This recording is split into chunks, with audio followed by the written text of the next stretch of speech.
Ce budget Et supplémentaire... essayons de ne pas lire des textes, bon sang de bois. Je fais bien comme je veux, s'il vous plaît.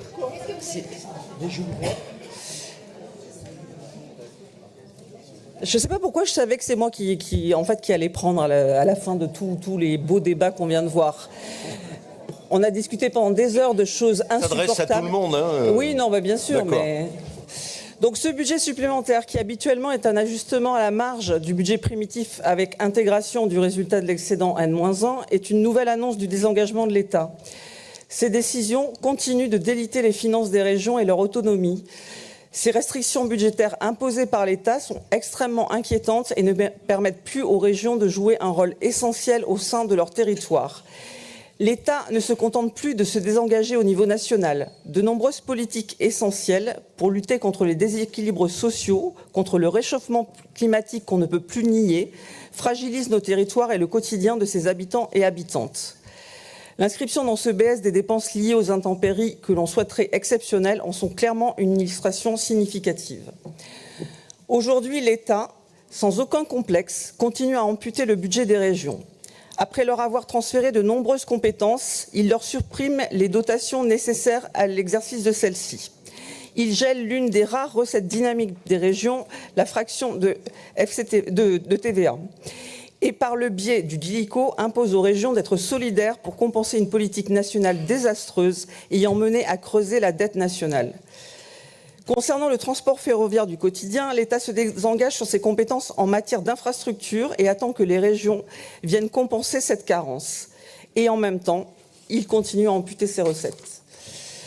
Dans ce BS, on constate une contribution complémentaire de 1 300 000 € au profit de l'aéroport de Limoges pour l'ouverture d'une ligne Limoges-Paris afin de pallier les défaillances de la ligne ferroviaire Paris-Orléans-Limoges-Toulouse. Une fois encore, on traite les conséquences d'une politique mal anticipée. Et double peine, la solution à ce problème va complètement à l'encontre de la lutte contre le réchauffement climatique.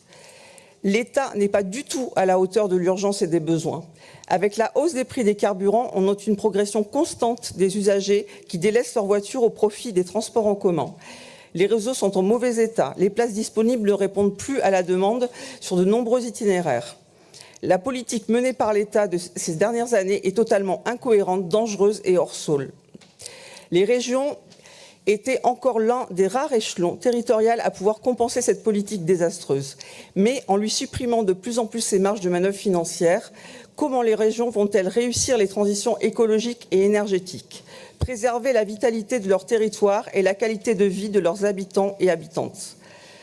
Comment vont-elles continuer à lutter contre les inégalités sociales, à protéger les plus précaires, permettre un accès à tous à l'enseignement, à la formation, à la culture, au sport? Quelle sera la prochaine étape?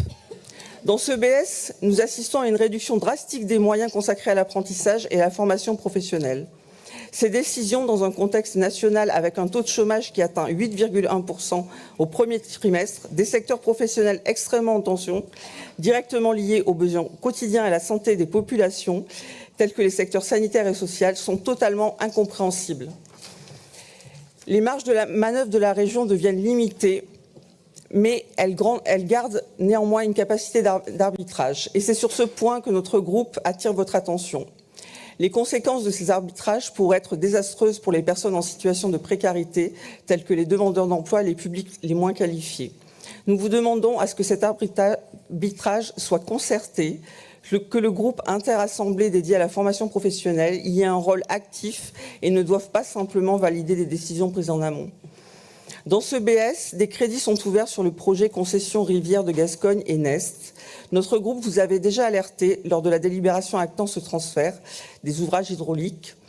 Maintenant que la région est propriétaire et concédante, elle ne pourra pas facilement se désengager si les besoins d'investissement augmentent avec le vieillissement des infrastructures et les effets du changement climatique.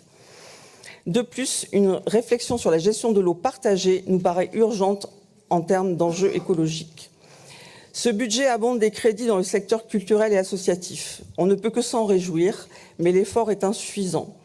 Nous avons pu constater que de nombreuses associations ont été extrêmement fragilisées sur les territoires par les baisses des aides des collectivités. Certaines ont dû procéder à des licenciements, d'autres ont dû délaisser certaines de leurs actions. Pour les plus fragiles, les difficultés ont été telles qu'elles ont conduit à des cessations d'activité ou à des procédures de liquidation. Les associations employeuses représentent pourtant une économie incontournable sur nos territoires. Elles agissent au cœur des enjeux collectifs et régionaux. Solidarité, inclusion, culture, écologie, jeunesse. D'autres secteurs comme l'économie sociale et solidaire ont également été altérés. Une région comme la Nouvelle-Aquitaine, qui se veut engagée dans la transition écologique, dans le développement des emplois, qui veut veiller à la préservation de la vitalité de ses territoires, se doit de protéger tous ces secteurs. Je vous remercie.